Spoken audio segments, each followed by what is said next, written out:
And like that, we're back because we're magical, we're defiant, we're American. Okay?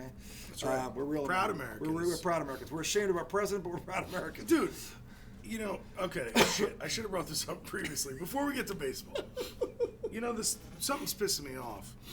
One thing? Well, no, it's sports related, Oh. but it has to do with the U.S. and Canada. Gotcha. Oh, yeah. Did you hear the donkey coaching the U.S. team about how, he's thankful for Trump. He put a lot of juice into this whole U.S.-Canada, rivalry because of all the talk of, tariffs on them and making them the 51st state. You idiot. He didn't even know you were playing. You idiot. He didn't even know you were playing. He did that. He didn't even know about a tournament. Again, he just went bully mentality, started shitting on one of our friends for no reason. One of our long time. And now the Canadians at a hockey game were booing our national anthem. And they should have. Not because they hate America. No, they hate Donald because Trump. He's an asshole. They're booing Donald Trump. Yeah. And they want him to know nothing to do with us. And you donkeys, they're booing our flag. No, they're booing your president. Right. You should be it's too. The same, it's like Colin Kaepernick. Yeah. Yeah. Oh, he's disrespecting the flag. No, he's not. He's talking about an issue. People are idiots, I swear. It's the stupidity of this country never ceases to amaze. But this guy talking about this, like, he's proud of Trump because the hockey... Dude, because that's why he did it, to boast up the hockey tournament. You idiot. He's creating political angst because he's just an asshole. It's a power grab. Yeah. He's a bully. That's all he is a bully. All right, let's talk spring training baseball because it's so much more fun. Well, this is a sports talk show, but just the last 40 hours, it's got everybody up in a tizzy, and it should. But not everybody's on the right side here, and the sad is the Americans are the ones that are usually on the right side of this kind of crap, and we're not, and that's beyond frustrating. Anyway, but with Trump leading shit, it makes sense because when he saw the KKK against normal people, he said good people on both sides. That was down here in Charlottesville. Yeah. You should have known through 2016 when that happened that this guy should not be. And that's literally what he's saying about the war in Ukraine. Yep. Oh, there's people dying on both sides. The Russians started it, you asshole. The whole fucking thing. So, in any event, spring training has started. Yes, it has. The Red Sox with a bang. The Red Sox made a big signing that I think will put them in the playoffs. And they have an ace. If and this is an if. A certain $330 million player who sucks at playing the field, I might add, 12 errors. The team as a whole. They were the second. One of the worst. They were the second worst infield in all of baseball last year in terms of efficiency. And he was a part of that. He had 12 errors all by himself. And now he didn't play a full season. No, we have a Gold Glove third baseman coming in who can also hit, by the way. And Fenway has a short porch. Not a bad move. Short money for 3 years. Okay. Not a bad deal. They might have overpaid AAV, but a 3-year deal, it's worth it. It's worth it. To me, it's worth it. And you've got, like I said, he's arguably the best manager in baseball, and you've got an all-star in Duran there. That kid is money. Duran.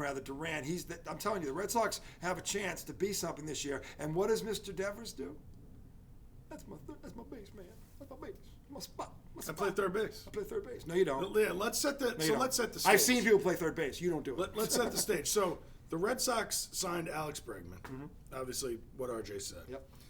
Apparently, Rafael Devers got in a bit of a tizzy because there's now when they got Devers, what I heard was that when they got Bregman, I heard he was going to play second. Now there's talk that Devers could go to DH. Bregman goes to third, which strengthens the infield defense, which was a big problem last year. And allows Devers to just do what he does best, which is fucking rip the shit out of the ball. Just rake. But in spring training, when in his first press conference, they asked him, so how do you feel about being DH? I play third base. So if the Red Sox ask you to play DH, what are you going to say? No. Then they go to Alex Cora and they say, what do you think of this? He's mad because he's saying you guys went back on your word. Because when he signed his deal, I don't know if it was 2 years ago. Alex Cora had a great line. When he signed his deal, the GM told him, you're going to be our third baseman forever. Who was the GM? He's not there anymore. Yeah, so Cora said there's different leadership in the building. Yeah, I said Heim's in Arizona, or wherever the fuck he is. Wherever he is, Which was, I thought, a little controversial because he didn't politicize. He didn't go political. No. He basically was like, yeah, well, we didn't tell you that. No. And you are making $330 million all guaranteed. So that's what I don't get. So here's the thing, Raphael. You're going to play where they tell you to play. Yeah. Get used to it. Because the thing is, they're not going to trade you. Because no one's going to take your contract. Then a lot of people don't think you're worth it. They need him. He needs them. Yeah, they both need They need each other. But the bottom line is, there's a certain... Poppy. Hall of Famer, first ballot. What that coughing arguably the clutchest postseason hitter ever. Potentially the best DH ever. Ever. Made quite a name for himself playing DH in Boston. How many titles did he win? Three. Sorry. Three of the four. That's right. He wasn't there for 2018. But he won the first three. Ended the greatest drought. Talk about flipping the baseball on its ear. The greatest comeback in the history of sports. The thing is, you can have a Hall of Fame career as a DH in Boston, and they're paying you more money than you're worth. Yeah. You are. You're not a 5-tool player. 12 errors tells me you're not a 5-tool player. And to his point, you didn't play a full season at third base. So get along and shut the fuck up.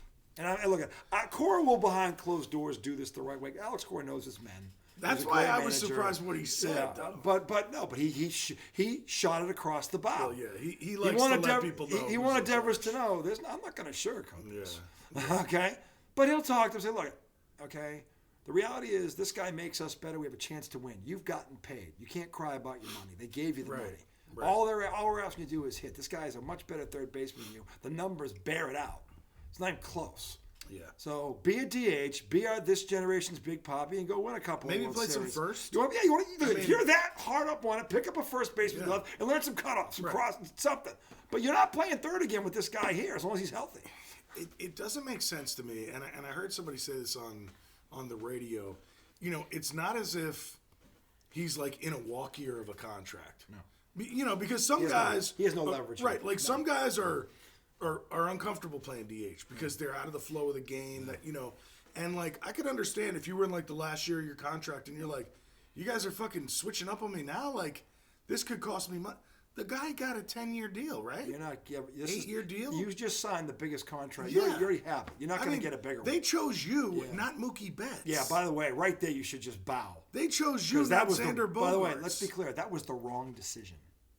Well, Mookie Betts they could have done both. They should have done both. But if they had to choose between you two, no one with a brain between them would take you over Mookie Betts. No one. No. He's the best leadoff hitter of this generation. No. And no that's, one. That's Mookie Betts and most people. Yeah. So there's probably two guys maybe you take ahead of Mookie. Yeah. So in the whole league right now. Right. So stop it, Devers. You don't sit at that table. No. So sit down, shut up, accept your $330 million, and go rake for 50 home runs. Exactly. Because as a DH, you can hit 50 home runs. Yeah. Take care of yourself. Take care of yourself. You'll be in the MVP voting. You'll be at first ballot, and you might win a couple of rings. Who the fuck knows? Theo's back in the building. Okay, Theo will know. Theo, they're building this team up the right way. Well, and here's the other thing. It's like y'all have a chance to kind of renew the Red Sox-Yankee rivalry. Oh, big time. And for the past 3-4 years, it's been kind of dead. It's been kind of dead because the Red Sox have been dead. The Red Sox have been mediocre. 3/4 of the way through the year. It's like they might pick up a wild card spot, but they're dead. And then they tail at the end of the year. Yeah. But now you went out and you got Crochet. Mm-hmm. Did you also sign Walker Buehler? I believe we did. Yeah. I mean, Crochet, unreal. Yeah. Buehler, if he pitches well, he's a 1. Yeah. He's a legitimate 1. Yeah, the Red Sox. He's been injured. If that kid is healthy, dude, you got a 1-2 at the top. You can actually compete for the World Series. Yeah, if you have two aces, you can compete for the World Series. And I don't know what the state of y'all's bullpen is. Well, Kenley Jansen's gone. But he was on. He was old. Yeah, you didn't want to pay him again. No, he was done. They got all they could out of him. Yeah. So, but your lineup has been scoring runs. You've been in the top 10 in batting. You added Alex Bregman to that. Mm-hmm. You have a chance to fucking compete in this division. Duran's an all-star. There's you. Yes. I mean, the Red Sox have a chance to really make a lot of noise this year. You have Yoshida who can hit. Yep. You have the catcher. Who is it? Wong. I think it's Wong. Yeah. He's a fucking monster too, average-wise. Yep. I can't remember the guy's name out in right field. He's a good hitter too. Yeah. The Red Sox aren't going to have a problem on offense. Their problem is pitching, and they may have totally addressed it, at least the top end of the rotation, which means those guys all move down 1-2 spots, and that rotation looks a lot better. And maybe one of those guys becomes the closer. Yeah. Because you could do that with your fifth starter if he's not the fifth starter anymore. Okay? And you're you a seventh don't have starter. to be no, better you're than now the our Yankees. closer. No. You just have to be good enough to get a wild card spot. That's all you have to do. And then, if you have 1-2 at the top of the rotation, nobody wants to see you. That can fucking carry your ass. Nobody wants to see you in the postseason with a 1-2. And you get, you maybe you get some games in Boston. Man. People don't want to go to Fenway in fucking October. No, they do not. So look if this was a little bit of shock when it hit him, I understand that. So I'm willing to give him the benefit of the doubt on that. But when the next time he steps in front of a microphone, the only words that better come out of his mouth is, look, I'm a Red Sox and I'm going to do whatever's best for the team because I want to win. Yeah. Whether I agree with it or not, if this is what's best for the team, I'll do what's best for the team. If he says that, everyone will respect you and tip their cap. Yeah. Anything else, you'll get booed on opening day. I know those fans. Okay? I know those fans. Okay? The last thing a Boston fan wants to hear is I. Yeah. Okay? You talk to any Boston sports historian, any Hall of Fame athlete that played there, the last thing that they want to hear out of an athlete, any sport, is I. Mm-hmm. I is the first way out the door, okay? And when I say out the door, they won't trade you where you want to go, okay? They'll trade you where you won't matter, okay? Because that's what Theo will do. He's cold, okay? But the reality is, you're not going to get $330 million from someone else. No. Nope, you're not. So count your blessings. You got it. Yeah, you're in a good spot. You're in a good spot. You're entering your prime. Do the right thing. Yeah. No one's going to think less of you for doing it. They'll think more of you for being a team big guy. Mm-hmm. Okay, he made his money. Now he's showing some loyalty. Good. They were loyal to you. Be loyal to them at the end of the day. I don't care about what, to Cora's point, I don't care about what the guy who's now in St. Louis said to you. He's no longer here. Right. Okay, it doesn't matter anymore. Yeah. We're going to honor the contract. Of course. So throw us a bone. Okay? Yeah. Seriously. It's not that big of a deal at the end of the day. The way injuries happen, Bregman could go down. Yeah. I mean, somebody else could go down, and Bregman has to play second. It's like you might never play again. Right. You never know. Yeah. But do the right thing here. This is not a big deal. Yeah, it's silly. So anyway, the Mets are back also. Early reports are, because I know you're watching them. I mean, early reports are excitement because should be. So Juan Soto reported to camp on Sunday, so that was major. The next day, Alonso reported to camp. Yeah. That too was major. Yeah. Dude, he nailed his press conference. Of course he did. Yeah, but I wasn't sure because Pete's never been that great in front of the mic. Especially last year he wasn't. It was like something about him was different. Maybe it was the walk year and the contract, but he wasn't just being himself. It felt like who knows. Mm-hmm. But I thought it was going to be so weird because of how long negotiations took. The fact that he really didn't get what he was looking for. Yeah. And it was like, man, is he going to be unhappy? Yeah. And dude, he laughed about some things, he's like, and he also, what he admitted, he goes, look, I'll always bet on myself. He goes, but the last 2 years, I had kind of down years. So I couldn't expect to get a long-term deal. Mm-hmm. So I bet on myself again. Yeah. And he's like, making $30 million this year as a first baseman, I feel pretty good about that. Yeah. So he seemed like super real, and it was really cool. Like, it was good to see him like that and to handle that. And I was impressed because I thought it would be kind of awkward. Maybe it'd be a little tense. People were asking questions, oh, did you get what you deserved?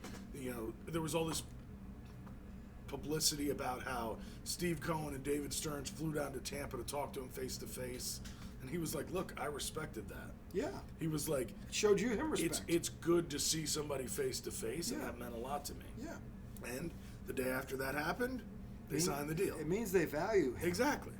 And look, at the end of the day, this isn't a sports thing. This is a human thing. We want to feel valued. Mm-hmm. And when our employer, if we want to feel wanted, when our employer does that, that's how you respond to that. Yeah. Because they did that for me, I'm going to do this for them. Right. Because that's what good business is all about. And Pete Alonso knows that. Yeah. He knows that. Yeah. So, and I mean, the realities of business kind of suck. They do suck. Because 2 years ago, the Mets offered him $7 for $158.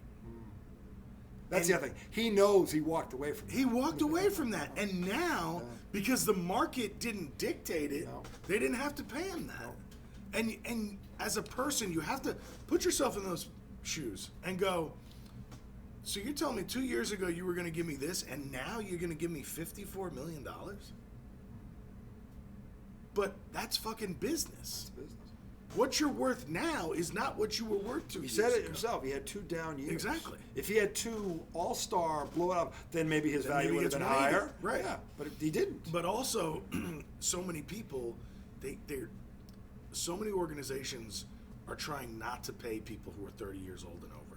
At least not for 6 years. In the sport of baseball, I don't get that. because you can look at the contracts time and time again. Yeah, I mean, they don't work out. I know, but I know. Albert Pujols, 10 years. Yeah, I mean, 200, whatever the fuck. I get the longevity part of it. But if the guy's over 30, you want to pay him a 4-year deal at 100. That's not a big deal. But guys are looking for 6-7 year deals. No, those I wouldn't. And it's like, what? No, if you're 30, you're not getting that unless you're hitting 50 home runs that season.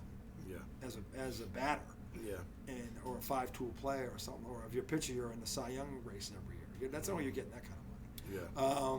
So if you have 2 subpar years, no. Right. You're not going to get that max value. So, but I'm glad they kept him. I knew they would. This guy, Cohen wasn't letting him leave. Yeah. He knows that he's a big part of that locker room and he performs on the field.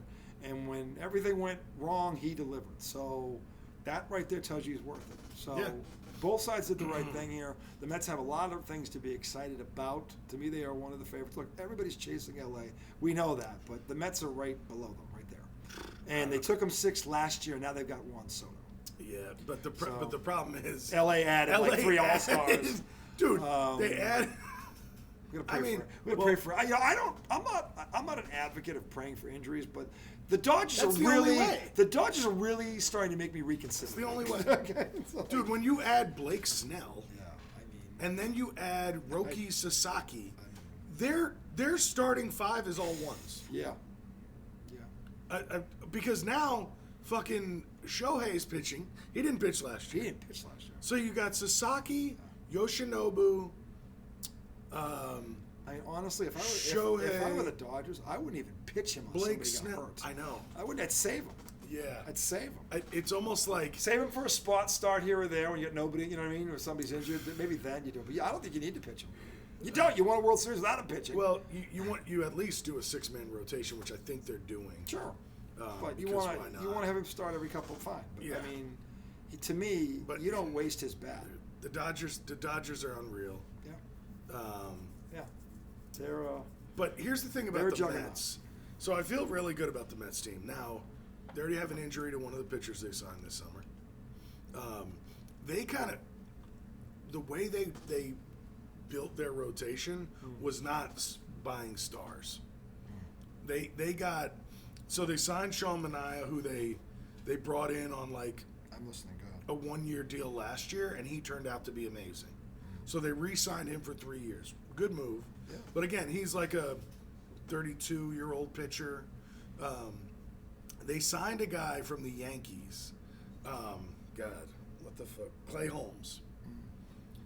Clay Holmes was a bullpen pitcher for the Yankees. The Mets are turning him into a starter. Now, I remember seeing this. Yeah.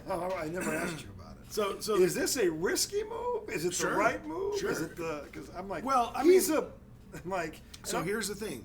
He started his career as a starter. Mm-hmm. He struggled last year big time as a reliever. Okay. But the guy, he's a big motherfucker. He looks like a legit pitcher. And David Stern says, look, the way we're looking at him, the stuff he has plays like a starting pitcher. Okay. And the Mets, it's well known around the league that since Steve Cohen has been there, they've invested. Oh, this is nice. Yeah. They invested a bunch of money in all this technology, and they have this thing called the pitching lab, where they can tell you all this shit about your spin rate, and they're helping guys revitalize their career. Okay. So, how big of a sample size are we talking with this thing? Well, I mean, the first year it really came to fruition was last year. They signed Sean Manaea and they signed Luis Severino, who was a Yankee who had sucked for the past 3 years. Yeah. And they talked to him. They got him on a different training schedule, and he was great for us last year. Yep. And Sean Manaea was great for us last year. Okay. So, right now I'm at a point where I trust this organization again. Okay. And I'm like, look, if they think they can do this, I think they can.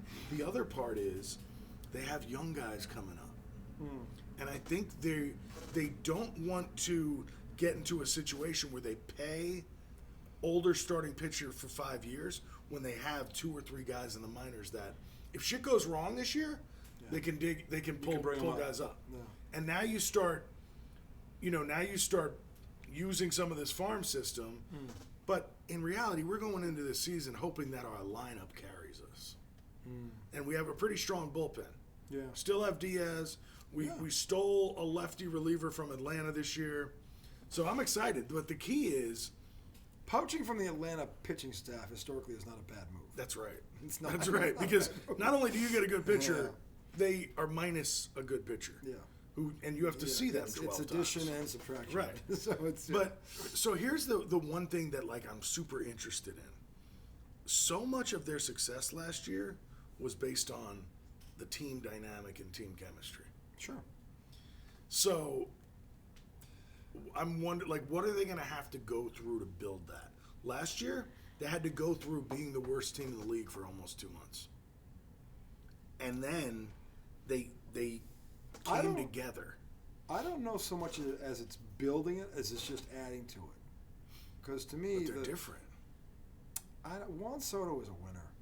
Is that what you want? He's a winner. No doubt. Anytime you can add a winner to your locker room, your chemistry is Helps. It's better. But remember, and by the way, guy? in the postseason, he delivers. Oh, without a doubt. So he's clutch as fuck. He's a proven winner. Yeah. So, and he's not going anywhere now. No. So to me, and he's 26. So to me, he is him and you got 6 strong years with him. Yeah, I mean, you got him and Alonso are your core. Well, and then what's his name? It's Lindor. Lindor is the other one. It's Lindor, Nimmo, Soto, and Vientos right now. Vientos is the guy we called up last year that, took the world by storm. And he came through in the fucking playoffs. Some big bombs against the Phillies. I think you have a core. Yeah, we do. And to me, the difference between the Mets and the Red Sox is the Red Sox have a chance to have a core, but they're not there yet. To me, the Mets are there. Yeah. I think Juan Soto was the capper in terms of they have a core now. So that's why they're a contender. And to me, they're the biggest threat to the Dodgers. So in the whole thing, that would include the American League. I think Padres are still there too. Padres don't pitch. I'm not ready. But they can beat the Dodgers. They can beat them in the regular season. I don't think they can beat them when it counts. 2 years ago, they beat them in the postseason. That Dodger team ain't this one. And last year, well, that's true. that Dodger last team year though, they took one. them to 5 games in the divisional round. And you just said the Dodgers added how many All-Stars? The team that in terms of talent that made the other move was the Mets. Yeah.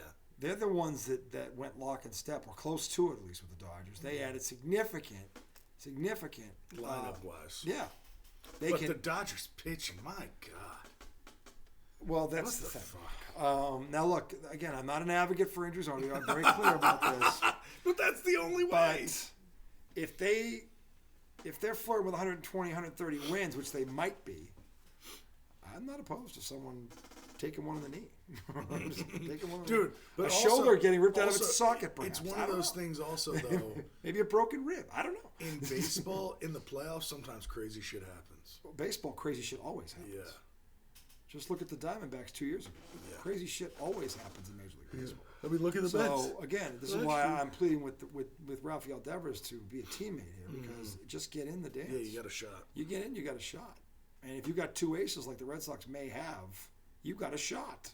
So, and obviously we'll talk about this more as we get closer and closer to opening day, but it's good that they're back. I'm kind of cautiously excited because, for the first time in a long time, there's a reason to be excited about the Red Sox again. Yeah. It's been a while. It's been a minute. Since they... Yeah, we're like the start of the season. You feel like... Yeah, they have a shot. They got a shot. They didn't have a shot the last 5 years. It was like, this is a joke. Alex Cora is a great manager, but you can't turn water into wine. Yeah, you just can't do it. You need pieces. So he's got some now. And I think Theo Epstein will make sure he gets more, especially if they're competitive, which they won 81 games last year. That was a testament to how well a good manager he is. They've got some horses now, so we'll see what they do with it. Anyway, that's going to do it for our show tonight because we're both freezing. It's cold as fuck. But I'll be back. We didn't get to talk about the All-Star game. We can do that if you want to do a quick segment 3. We're not getting up in the morning. At least we're not going anywhere. We've been snowed in. We're back segment 3. We'll do a quick one. Quick one. Yeah. Coming right. Because I have to. You know what? He's got a good point. I have to say something to Mr. Triple Single. Coming right up. You know who he is. Javonte Green.